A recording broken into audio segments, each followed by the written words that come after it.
जया एक होशियार और मेहनती छात्रा थी। उसने 12वीं कक्षा में बहुत अच्छे अंक प्राप्त किए, जिससे उसके माता पिता बहुत प्रसन्न हुए और उन्होंने उसे कॉलेज भेजने का निर्णय लिया। यह सुनकर जया बहुत खुश हुई। तभी उसके मामा घर आए और जब उन्होंने जया के कॉलेज जाने की बात, उन्होंने कहा, जया तो लड़की है, उसे आगे पढ़ाकर क्या करना है, वैसे भी कुछ समय बाद उसकी शादी हो जाएगी, उस पर ज्यादा पैसा खर्च मत करो। ये सुनकर जया बहुत दुखी हो गई, लेकिन उसने हिम्मत करके अपने पिता से कॉलेज जाने की अनुमति मांगी। इस पर उसके पिता नाराज हो गए और कहा, तुमसे राय नहीं मांगी गई, फैसला मैं करूंगा, अंदर जाओ। जया अंदर तो चली गई, लेकिन कुछ समय बाद वह गुस्से में वापस आई और फिर से पढ़ाई की इच्छा जाहिर की। अगले दिन उसके माता पिता ने उसका दाखिला कॉलेज में करवा दिया। जया पूरी लगन से पढ़ाई में जुट गई। समय बीतने के साथ जया अपनी पढ़ाई में और भी आगे बढ़ती गई। हालांकि कॉलेज में एक अध्यापक के प्रति उसके मन में आकर्षण पैदा हो और वह उन्हें पसंद करने लगी। एक दिन वह अध्यापक उससे व्यक्तिगत बातचीत के दौरान पूछते हैं, क्या वह उन्हें पसंद करती है? जया हाँ कहती और दोनों के बीच नजदीकियां बढ़ने लगती हैं। लेकिन कुछ ही समय में वह शिक्षक अपना असली रूप दिखाते हैं। जब जया ने थोड़े छोटे कपड़े पहने होते हैं तो वह उसे थप्पड़ मारते हैं। इस थप्पड़ की वजह से जया की सोने की नथ गिर जाती है और यह बात उसके घर वालों को पता चल जाती है और उसे बुरा भला कहने लगते हैं, यहाँ तक कि गालियां भी देने लगते हैं। तभी जया के मामा उसके पिताजी से कहते हैं, मैंने पहले ही कहा था कि लड़कियों को कॉलेज मत भेजो, लेकिन तुमने मेरी बात नहीं मानी। अब तो एक ही रास्ता बचा है, जया की शादी किसी अच्छे घर के लड़के से कर दो। अब यह सुनकर जया के पिता मामा को लड़का ढूंढने के लिए कह देते हैं। तभी यह सब सुनकर जया फूट फूट कर रोने लगती है। फिर रात को उसकी माँ उसे प्यार से समझाने की कोशिश करती है। अब अगले दिन जया के मामा एक लड़के का रिश्ता लेकर आते हैं, जिसका नाम राजेश होता है, लेकिन वह थोड़ा अजीब किस्म का लड़का होता है।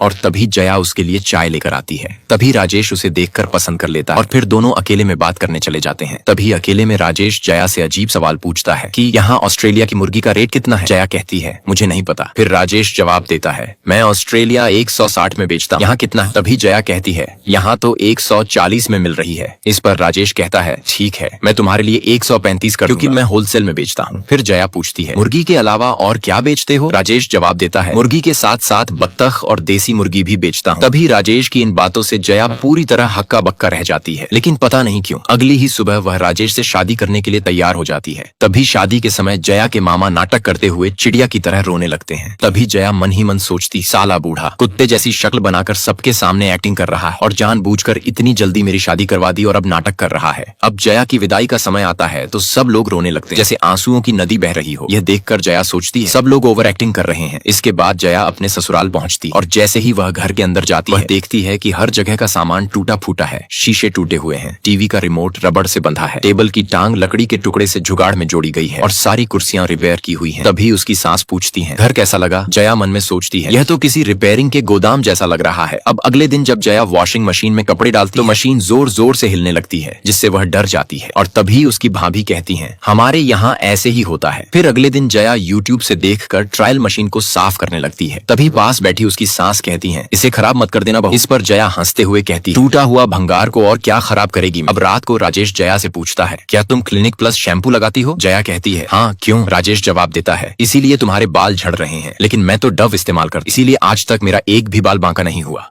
एक दिन जया सुबह सुबह रसोई में जाती है। तभी उसे अपनी सासू माँ का चेहरा अस्वस्थ सा दिखाई देता है। जया उनसे पूछती है, माँ जी आपकी तबीयत ठीक नहीं लग रही, क्या हुआ? सासू माँ बताती हैं कि पाइल्स की समस्या है, जिसकी वजह से कभी कभी बहुत दर्द होता है। जया उनकी बात सुनकर हल्का सा मुस्कुरा देती है। अगले दिन राजेश की माँ धूप में सूखी मिर्च सुखाने लगती है। राजेश उन्हें देखकर कहता है, माँ मैंने आपसे कहा था कि सूखी मिर्च मत लाया कर, इससे आपकी बीमारी बढ़ सकती है, लेकिन माँ उसकी बात अनसुनी कर देती है। परेशान होकर राजेश गुस्से में आकर उन मिर्चों के ऊपर अपनी गाड़ी चढ़ा देता है। इसी बीच जया यूट्यूब से देखकर एक नया लड्डू बनाती है और खुशी खुशी अपनी पड़ोसी को खिलाती है। लेकिन जब जया की सास ने वह लड्डू खाया तो उन्हें पाचन में समस्या हो जाती है और उनका पड़ोसियों से झगड़ा हो जाता है। कुछ दिन बाद राजेश और जया के मायके जाते हैं। वहाँ जया के मामा बड़ी बड़ी बातें बनाते हैं, जिससे राजेश को लगता है कि वे झूठी शिखी बघारते हैं और वह मुस्कुरा देता है। रात को जब राजेश खाना खा रहा होता तब जया उसे अपनी MBBS की पढ़ाई के बारे में बताती है, लेकिन राजेश अपनी माँ की बीमारी को लेकर इतना तनावग्रस्त था कि गुस्से में टीवी का रिमोट तोड़ देता है। यह देख जया को भी एहसास होता है कि बवासीर का दर्द कितना कष्टदायक होता है। अगले दिन जया राजेश का तनाव दूर करने के लिए यूट्यूब से देखकर दूध से बनी मिठाई कुरमा बनाती है और राजेश को देती है, मगर राजेश गुस्से में आकर कुरमा फेंक देता है और जया को एक जोरदार थप्पड़ मार देता है। फिर गुस्से में कहता है, मुझे ये मीठा पसंद नहीं, मुझे तो सिर्फ सांभर और रसम चाहिए और रोज वही खाना चाहिए। इस थप्पड़ की चोट और अपमान को याद कर जया सीढ़ियों पर बैठकर चुपचाप रोने लगती है।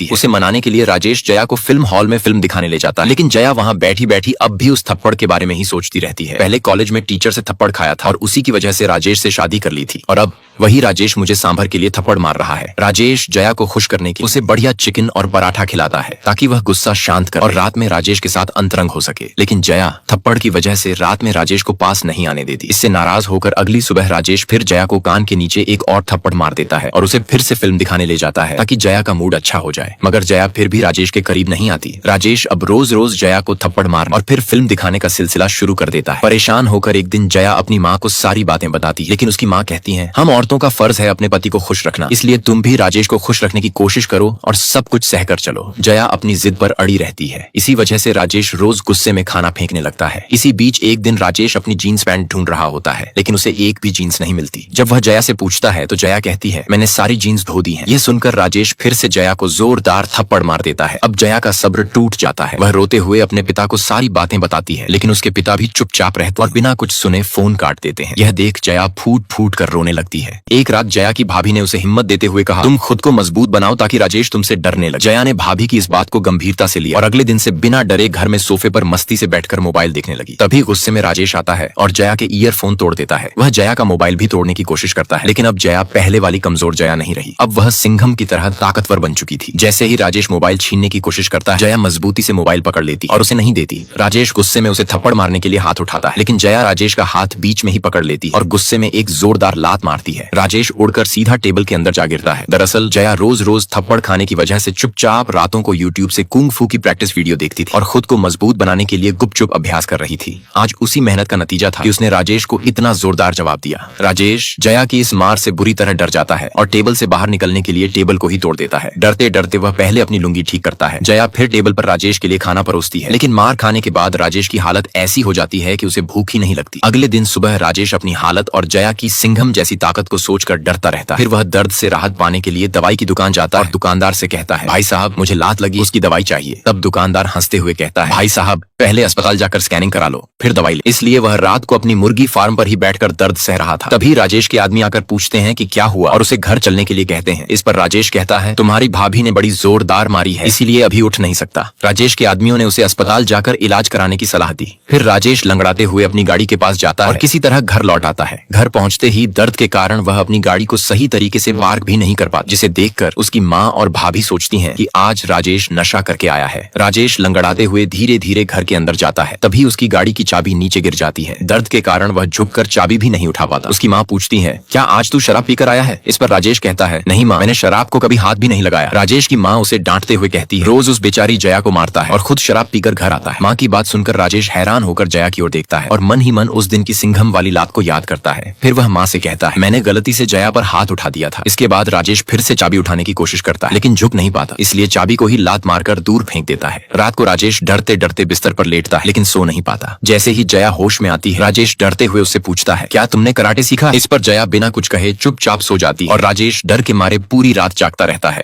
जैसे ही सुबह होती है, नहाते समय वह देखता है कि बाथरूम की दीवारों पर चारों तरफ कुंग फू की प्रैक्टिस के निशान पड़े हुए हैं। यह देखकर राजेश घबरा जाता है। फिर वह देखता है कि घर में हर जगह गोदरेज, वॉशिंग मशीन और कपड़े के बंधे हुए पेड़ों पर भी कुंग फू के अभ्यास के निशान हैं। यह सब देखकर राजेश अपनी पत्नी जया से और भी डरने लगता है। अब जब जया उसे खाना देती है, तब भी वह डरते डरते खाना खाता है। अगले दिन राजेश अपने भाई को ये सारी बातें बताता है। तब उसका भाई कहता है, जया ने कुंग फू सीखा है, इसलिए अब तक तेरा दर्द कम नहीं हो रहा है। राजेश पूछता है, क्या उसने ये सब मोबाइल से सीखा है? भाई जवाब देता है, हाँ, अब सब कुछ यूट्यूब पर मिल जाता और जया ने वहीं से कुंग फू सीखा है। ये सुनकर राजेश भी जोश में आकर कहता है, मैं भी कुंग फू सीखूंगा और अपनी बीवी जया को उठाकर बाहर फेंक दूंगा। फिर वह अपने भाई से कहता है, अगली बार देखना भाई, मैं जया का क्या हाल करता हूँ। इसके बाद राजेश घर जाकर जया से टक्कर लेने की तैयारी शुरू कर देता है। वह अपनी पुरानी कराटे की किट निकालता है और जया के सो जाने के बाद चुपचाप कराटे की प्रैक्टिस शुरू कर देता है। अब राजेश रोज मोबाइल पर कराटे के वीडियो देखकर घर की छत पर और अपनी मुर्गी फार्म में अभ्यास करने लगता है। धीरे धीरे राजेश कुशलता से कराटे सीख लेता है। अब वह अपनी गाड़ी का दरवाजा भी हाथ से नहीं, कराटे के पैरों से मारकर बंद करने लगा है। फिर एक दिन राजेश जया के साथ होने वाले युद्ध के लिए खुद को पूरी तरह तैयार कर लेता है। अपनी प्यारी संपत्ति की सुरक्षा के लिए पहले वह गार्ड पहनता है और फिर लड़ाई को रिकॉर्ड करने के लिए मोबाइल पर वीडियो ऑन करके एक तरफ रख देता है।